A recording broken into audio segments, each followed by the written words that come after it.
Good afternoon, everybody, and I'm here to present our work about a microfluidic assay that we developed to study the mechanoelectrical properties of single cells. This research was done at the VT MEMS lab at Virginia Tech, where we use MEMS technology to develop sensors for chemical and biological analysis. The work that I'm presenting today is specifically related to the bio-MEMS / NEMS research that we do in the lab, and it falls at the intersection of the bioelectronics and biomechanics subthrusts. So one of the applications that we focus on in the lab is cancer, and if you look at the data that has been accumulated over the years from cancer patients, one important observation that can be made is that diagnosing the disease at the early stage dramatically improves the patient's chance for recovery and survival.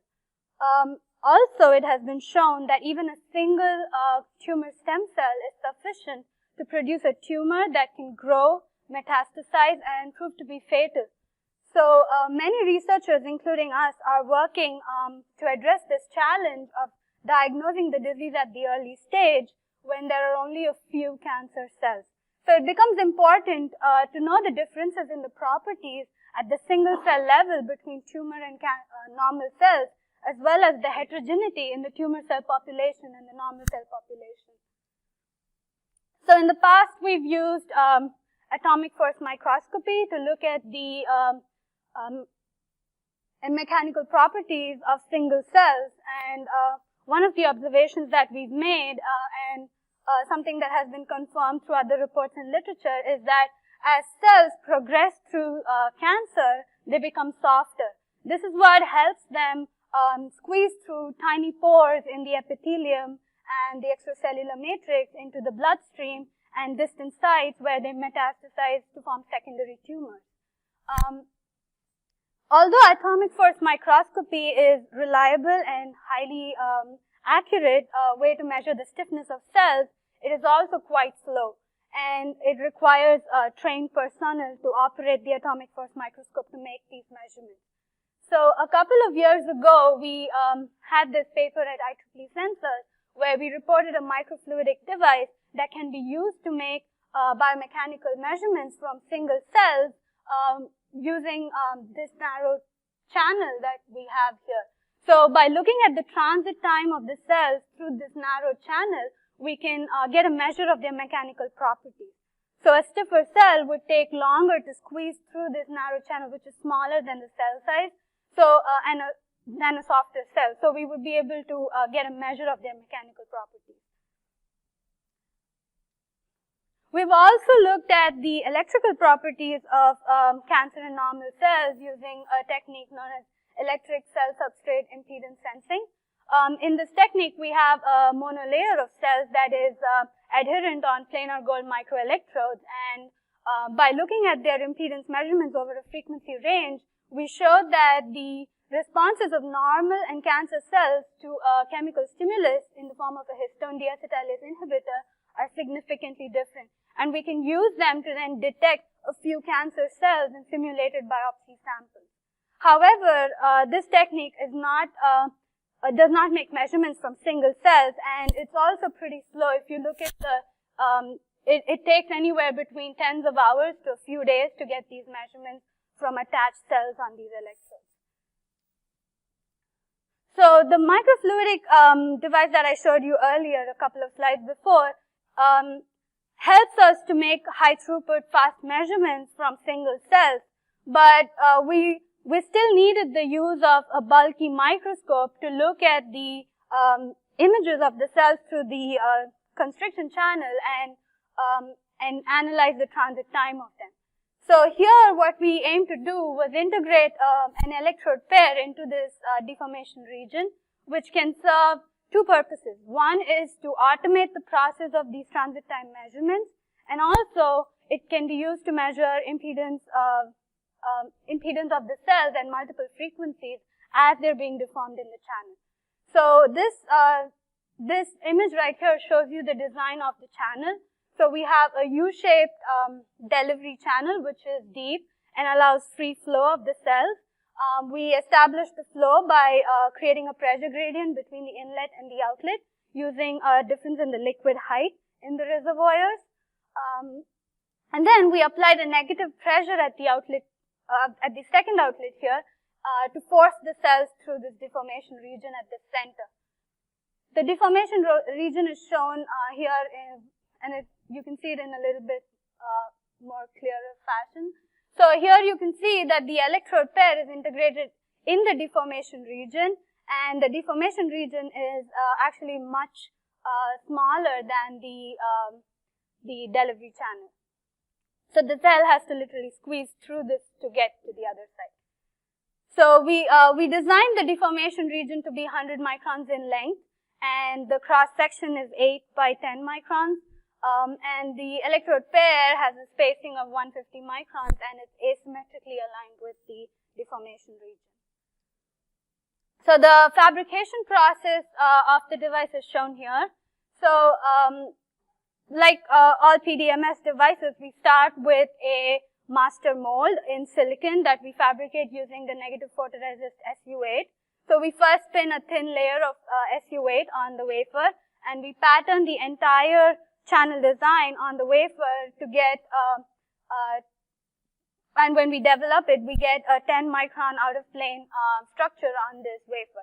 Next, we spin a thicker layer of photoresist on the entire wafer, and we do a second lithography step with alignment. This time, we expose all regions of the channel except the deformation region. So when we develop it, we get a thicker layer of SU8 everywhere except the deformation region, which only has the thin layer of photoresist. So when we pour PDMS and cure it and peel it off, we get the replica of this where the channels are deeper everywhere except the deformation region, which is shallow. To fabricate the electrodes, we use a simple lift-off process in acetone. We evaporate chrome gold on these on glass substrates which have been patterned, and then do a lift-off in acetone to obtain the patterned gold electrodes on glass. To bond these two, we expose them to oxygen plasma, and then we drop a few drops of methanol on the glass and align them under a microscope so that the deformation region is aligned with the electrodes, with the electrode pair. So we put this device on a hot plate to let the methanol evaporate and form an irreversible bond between the two layers, and then the device can be used for experiments. So this image here shows you the fabricated device, and it's quite small. It's 2.5 centimeters by 1.5 centimeters. And one thing that will jump out at you is that you see that there are more electrodes here than what I showed you in the design. This is because we were looking at a few different electrode configurations. We wanted to see position and size differences between these electrodes. But the results that I'm showing here are obtained from this electrode pair, which has the 150 micron spacing, as I showed you in the design. So to evaluate the functionality of the device, we tested two cell lines.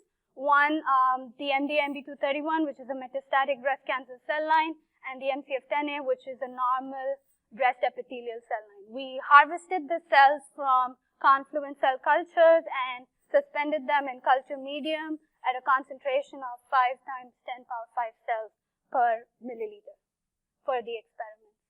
So this shows you the setup of the experiment. So we mount the PDMS device on a general purpose board which has cutouts for optical access from a microscope. The microscope is also connected to a high-speed camera, which is also connected to the computer to make the recordings of high-speed recordings of the cells through the channel.